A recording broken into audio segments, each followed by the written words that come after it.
Do I have to stop here? Okay. TV blooper.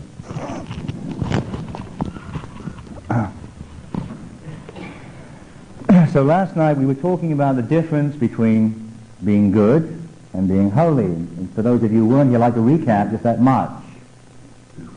That everyone who comes here tonight, I'm sure, is good.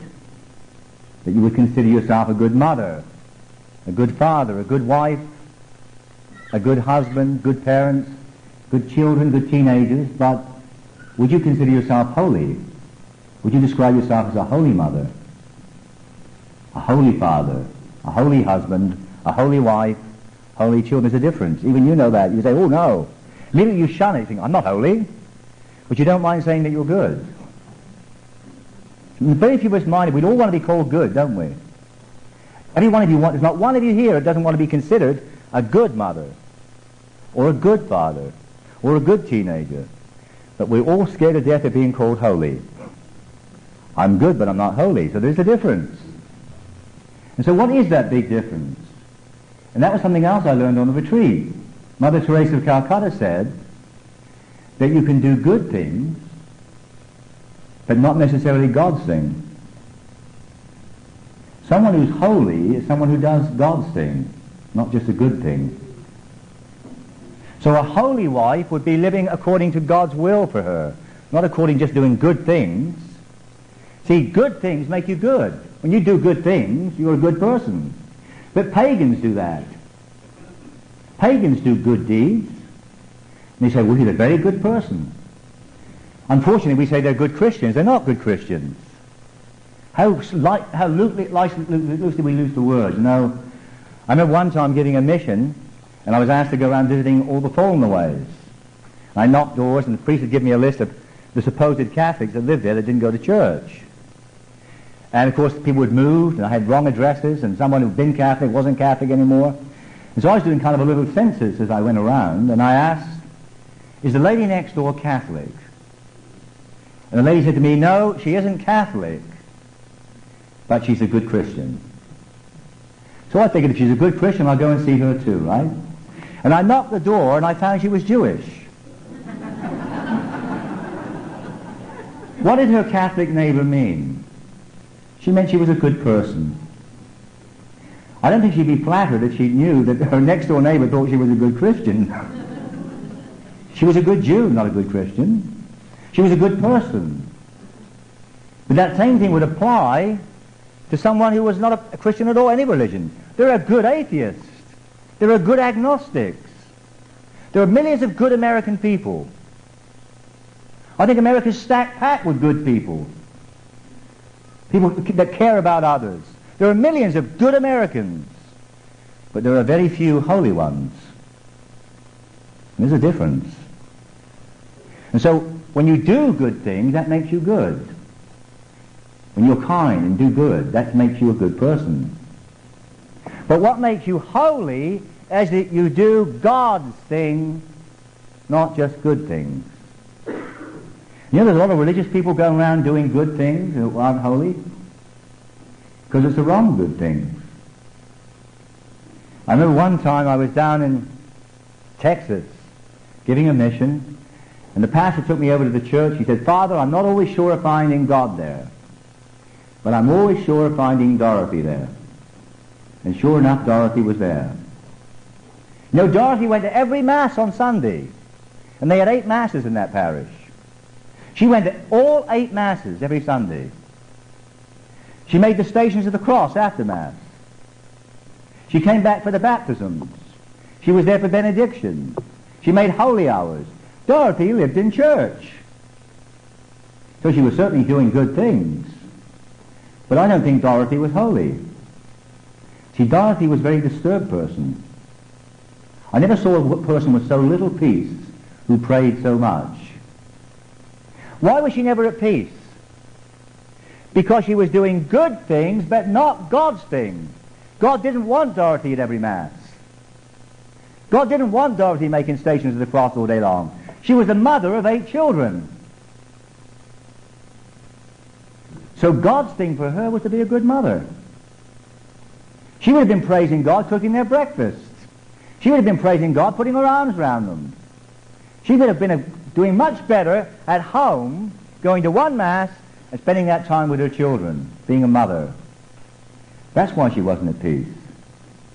She was even doing holy things, but the wrong holy things. She's saying, well, I'm doing all these holy things, I should be holy. Holy things don't make you holy. Even going to church doesn't make you holy. If that were true, everybody would be holy who went to church, wouldn't they? So all the church, all the praying, all the Bible reading, all these holy things will not make you holy. What makes you holy is doing God's thing. God's thing for you. Now, she wasn't a cloistered nun. God hadn't called her to the cloister. If she was a cloistered nun, she'd have been doing the right holy things. Because what cloistered nuns are doing, they're called to spend all day long in church with God. That's their calling. That's God's thing for them. That's what makes them holy. And cloistered nuns wouldn't be holy running down doing peace marches, because they're called to be in the cloister. And so we have to find out what is God's thing for me. That's what makes me holy. Not just good things, not just holy things, but the right holy thing for me and the right holy thing for you. And how do you know when you've got that right holy thing? Because you'll be at peace. And there's only one feeling that Christ has promised you and guaranteed in the Bible. He guaranteed peace. He said, my peace I leave you, my peace I give unto you, not as the world gives peace. So a holy person is always at peace. Oh, holy people suffer. Holy people have things go wrong in their life. Holy people have all kinds of pain. Lots of things go wrong. But they never lose their peace. Mother Teresa of Calcutta is a very peaceful person. But do you think everything goes smooth in her life? She's surrounded by disease. She's surrounded by poverty, which would depress any one of us. Most of us in this church couldn't bear to be in India for 1 week without getting sick. And I mean emotionally sick. We would certainly lose our peace. And here's a woman that's dealing with death, dying, starvation, lack of faith. Nothing shakes her. That's the one thing that she exudes is peace. That's how she knows she's doing God's will. And that's how you'll know you're doing God's will. If you're going to all these church services and you're not at peace, God's telling you something, isn't he? If you're running around from prayer group to prayer group, from Bible study group to Bible study group, from church to church, from TV program to TV program, and you're not at peace, what's God telling you? He's saying you're doing your holy thing for me, not my holy thing for you. There's a difference. Oh, you be good. Everybody says, what a good woman you are. What a good man you are. And you'll be good, but you will not be holy. So holiness is doing God's thing. And so the call to holiness is a call to do God's thing for you. And how do we know what God's thing is? That's where prayer comes in, isn't it? You know, I love that prayer. One of my favorite parts in the Gloria is where, Thou alone art holy. Thou alone, O Jesus Christ, art most high. With the glory of God the Father and unity with the Holy Spirit. Jesus Christ is alone the Holy One. It says, you alone art holy. In the old Latin, tu solus sanctus. Tu solus altissimus Jesu Christi. Tu solus sanctus. Thou alone art holy. Why? Because only Jesus is 100% of the time, all the time, and 100% of his energy doing exactly the Father's will. All the time, never stopping. That makes him holy. So what is holy? Holy means you're whole. Holy means you're complete. Holy means you're all you could be. So only God is holy. That's why Jesus is holy, because he is God as well as man. But Jesus the man, and we're going to talk about Jesus tomorrow night, as a man, Jesus had to strive to continue to be holy. as a man. And how did Jesus go about doing that? He spent time in prayer. Don't you think people try to influence him? I'm sure his mother put some pressure on him now and again. She did it in the marriage feast of Cana. That first miracle that he worked was worked on her behalf. She said, "Son, they have no wine." And he says, "Woman, what is that to thee and to me? My hour has not yet come." I'm sure he went away and prayed about it. He said, "Okay, God the Father, to do this now. My mother's asking me." It's not in the plan. It wasn't the plan we worked out. And because the Father must have given him yes, he goes ahead and does it. So I'm sure Mary other times tried to influence him. I'm sure his mother tried to influence him. The disciples certainly tried to influence him. Isn't it strange, right after this gospel, which we Catholics love to quote, about Peter, the rock, what's the very first thing Peter does after he becomes the rock? After he gets the keys of the kingdom? He tries to influence Jesus away from the cross. He wasn't being bad. This gospel tonight, let's go back over that. Because tonight's topic is, who are you listening to? Now I know that's bad English, but that's the way we talk. If I'd have put to whom are you listening, that would have sounded funny, wouldn't it? But that's better English. But since we're Americans now, we don't have to worry about English. So it's who are you listening to? Okay? And we see that Christ asked that question in this gospel. Jesus said to his disciples, I guess he's turned the page, just have a look. Okay, I've got it.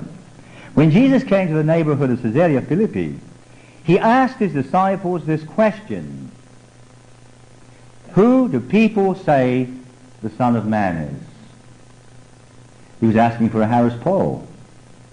He was asking for a Gallup poll. What's NBC say? What does it say in CBS poll? What does it say in the Time and the Newsweek poll? Where are the people at? What are they saying? What is public opinion? Give me the percentages. And see, the bishops, the first apostles, were well informed. They knew well all about public opinion. They haven't changed, have they? They said, some say you are John the Baptizer. 33 1/3%. Others say you're Elijah, another 33 1/3%. And still others haven't made up their minds yet. They're the undecided. Polls haven't changed, have they? You know, they were all wrong. If the church had gone by a public opinion poll, we would have never known that Jesus Christ is Lord. Because he wasn't John the Baptist, and he wasn't one of the prophets. And it's no good listening to those who haven't made up their minds. Oh, there are a lot of people in the world who haven't made up their minds yet. And there are those who've made up their minds, and they've made up their minds wrongly. So we're not going to listen to people, are we? We weren't supposed to listen to them then, and we're not supposed to listen to them now. Not if you want to know the will of God. Christ asked all the bishops, all the apostles, who do men and women, who do public opinion say that I am? And they all gave the wrong answer. They knew what people were saying. They were perfectly right in their poll taking. They were right on the button. They could have worked for NBC, they could have worked for CBS, they could have worked for Gallup, they could have worked for Newsweek. They could have predicted President Reagan would have made it, because they would have known the Harris polls. They could have described a landslide. They were in contact with people where they're at. But where the people were at was not necessarily right when it comes to God's revelation. Because when they were asked, who do men say that I am, they gave what men said, and it was wrong. And then Christ said, but who do you say I am? In other words, he was asking them tonight's topic. Who are you listening to? You know, all the apostles had the same opportunity. They're all sitting there. Any one of them could have said it. James could have said it. Matthew could have answered. Any one of them could have answered him. But only Simon answered him. He said, who do you? That's the question tonight to you. And again tomorrow night I'm going to emphasize that when we talk about Christ. Stop passing the buck. You know, when you meet Christ as Savior, it's no good being saying to him, well, the priest told me this. Or the bishop said that. Or the theologian said this. And this Time magazine book I read, I was getting all this stuff from all these different angles, Lord. And he's going to say, but who did you say I am? It's good that you know what they say, but who do you say? Who are you listening to? And so he asked them, who do you say I am? And only one of them could answer. Simon Peter answered, you are the Christ, the Son of God. Now where did he get that from? From listening to the people? Christ tells you where he got it from. He said, flesh and blood have not revealed this to you. Humanity hasn't revealed this to you. If you know that, my heavenly Father has given you a revelation. You've heard it from God. That's the only way you'd know it. God spoke to you then. The Father spoke to you. You've not been listening to human beings now. You've been listening to the Father. And then he said, I say unto you, you are rock. And upon this rock I will build my church, and to thee I will give the keys of the kingdom, etc. And we love that part, don't we, as Catholics? But the amazing thing is, the first thing he does, if you go on to read on in the Bible, the very first thing he does after he's been installed as the rock, after he's been given the keys of the kingdom, Christ says, I must go to Jerusalem now to take up the cross. What does he say? This must never happen to you. And then what does Christ say to them then? You're a rock? Good old Rocky? He says, get behind me, Satan. For now you are listening to man, not to God. Wow. And if Peter can do that so himself, thank God it wasn't an ex cathedra pronouncement. Everything the Pope says is not ex cathedra, even what Peter said. People can't make that difference. The Pope's only spoken infallibly twice. And so Peter, thank God, say, look at Peter. Christ said he's speaking with Satan now. Protestants quote that to us. When was he speaking with God, and when was he speaking with Satan? When he listened to God. Now, what was the purpose of him listening to man? The human part of side. He was listening to what man wanted. See, the cross is certainly not the way of man for God, is it? They had to have a vote on how the Messiah should be, and took a Harris poll on that. I'm sure 99.9% would have voted for a triumphal entry into Jerusalem. With a great army, let's take over the Romans. Let's do this the right way. But that was man's way, not God's way. God's way was to enter with a cross. I wonder how many would have voted for that. Do you think anyone would have voted for that?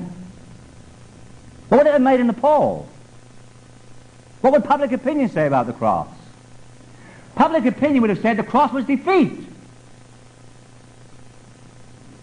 And so Peter was quite right. He was thinking now as a man, not as the head of the church, not as a shepherd. He wasn't listening to God at this moment. Now he was listening to his own heart, to his own feelings, to his own needs, and to what he thought was relevant to the people. And that's when Christ said, get behind me, Satan. Is that a terrible thing to say to someone? To say, right now you're listening to Satan, not to the Spirit? The same man who in the previous verses had been told he'd been listening to God. And so that happens to good people. If it happened to Peter, don't you think it's going to happen to you? If it happened to Peter, don't you think it's going to happen to me? Not everything, every thought I get, even not every what I consider holy thoughts, are from God. They had to be discerned. Maybe my will is creeping in there. It may be your will that's creeping in there. And not the will of God. And it's those who listen to the God and get to do his will that are holy. Not that those who do the will of man. So who are we listening to? Who is Jesus listening to? Jesus listened to the Father, not to Peter. He didn't listen to any other human being. Christ listened to the Father. And he spent many, many hours in prayer to know what the Father was saying. This is what amazes me today. How many people are trying to live a holy life without prayer? It's like trying to live a healthy life without food. You can't run to the Olympics if you're starved. How can you be an athlete and you're not eating food? You're not going to run the race. You're not going to be on the team. You're not going to be able to box. You're not going to be able to swim. You're not going to be in the Olympics. You have to have a special food program to build up the body. And you're not going to be holy without daily prayer. One of the other things on the retreat that struck me, in that very subject, the question of growing in holiness, people, to know who you really live for, who do you get up for in the morning? What does that mean? In other words, what time do you set the alarm? Do you set the alarm so that you can get the kids off to school and get breakfast in? Do you set the alarm so you can get just enough time to get to work? Or do you set the alarm so that you can pray? And if you set the alarm so that you can get up and get to work on time, then you're getting up to work. If you set the alarm so you can get to school on time, then you're getting up to go to school. If you're setting the alarm so you can get the kids to school on time, then that's what you're getting up for. But someone who's holy, someone who's trying to be holy, sets the alarm in order to find the Father's will first for the day. That might mean putting it on 15 minutes earlier, so you can spend 15 minutes in prayer. And if you're not doing that, what makes you think you're seeking holiness? Do you have a daily prayer schedule? You might say, well, I don't like to pray in the morning. I'm not awake yet. Do you pray in the afternoon? Do you pray at midday? Do you pray at night before you go to bed? When do you pray? When do you have time in prayer? And if you're not having time in prayer, when are you listening to God? And if you're not listening to God, how do you know you're doing the Father's will? How do you know the Father's will? If you're not doing the Father's will, you're just a good person, not a holy person. You're a good mother, not a holy mother. You're a good father, not a holy father. You're a good kid, not a holy kid. You're a good husband, not a holy one. You're a good wife, not a holy one. It's impossible without prayer. And it must be a rigid prayer life every day. Because every day God's got new things for you to do. It is impossible to be holy without daily prayer. It is impossible to be holy without daily prayer, as it is impossible to be healthy without daily food. Now look how long Christ spent in prayer.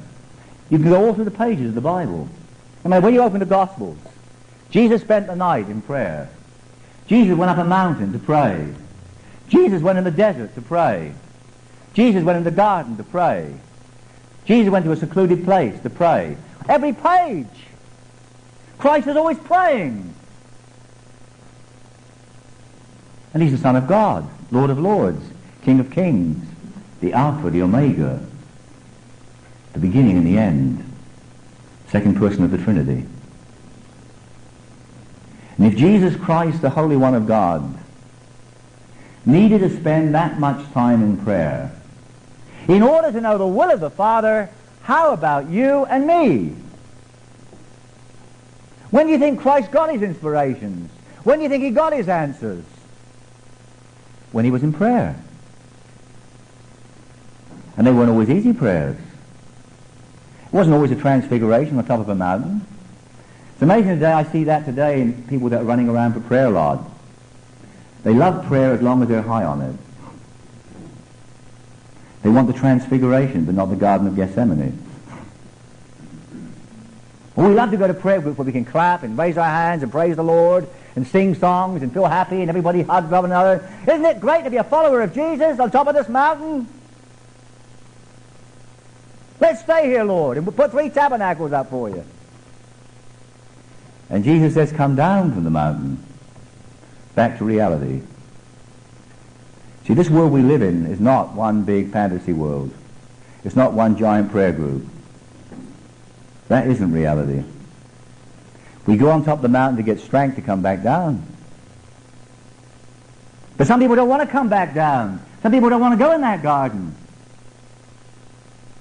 But you know, I often wonder why Christ only took 3 up that mountain. I thought, my God, it was a big mountain. Why didn't he take all 12 up there? You mean there wasn't room for 12 on top of that mountain? There was room for an army on top of that mountain. How come he only took those 3 for that transfiguration? Peter, James, and John. Because those were 3 special ones to him. And those same 3 special ones he took into the garden. The same 3 that saw the divine nature of Christ, who saw him as the Son of God, who saw him as the second person of the Trinity, also had to see him groveling on the ground, crying, weeping, shaking in a nervous breakdown, sweating blood.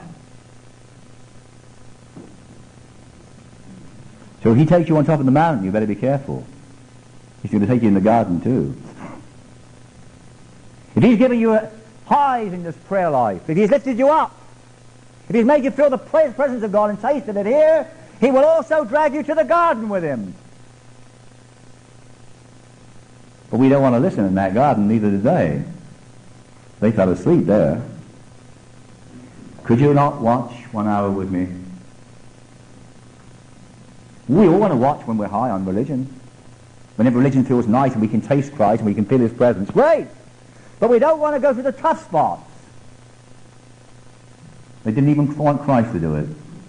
This must never happen to you, Peter says to Christ. Get behind me, Satan!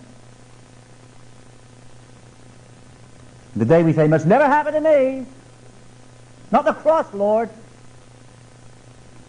Get behind me, Satan. There's no quick cut to Pentecost. You have to be born again and die and rise again. To be born again and die and rise again. Continually through life, there's those little, that paschal cycle is there. There's new births and new deaths and new risings. Continually.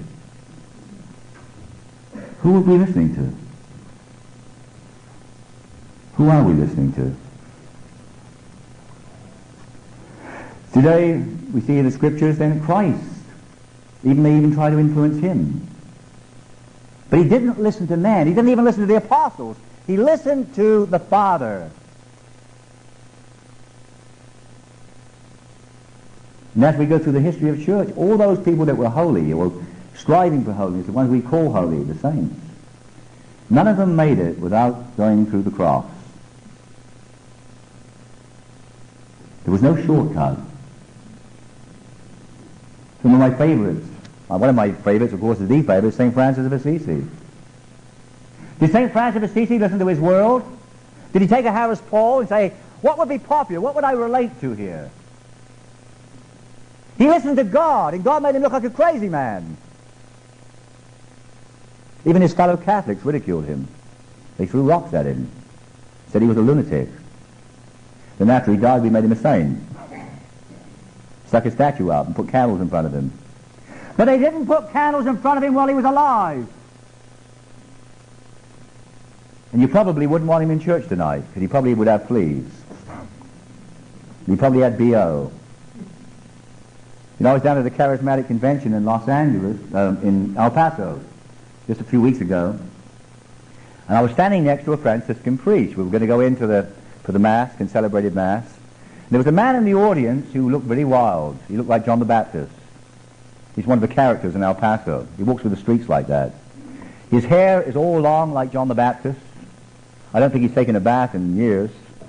He looks filthy, he's dirty. His hair's all matted, he's got a long beard.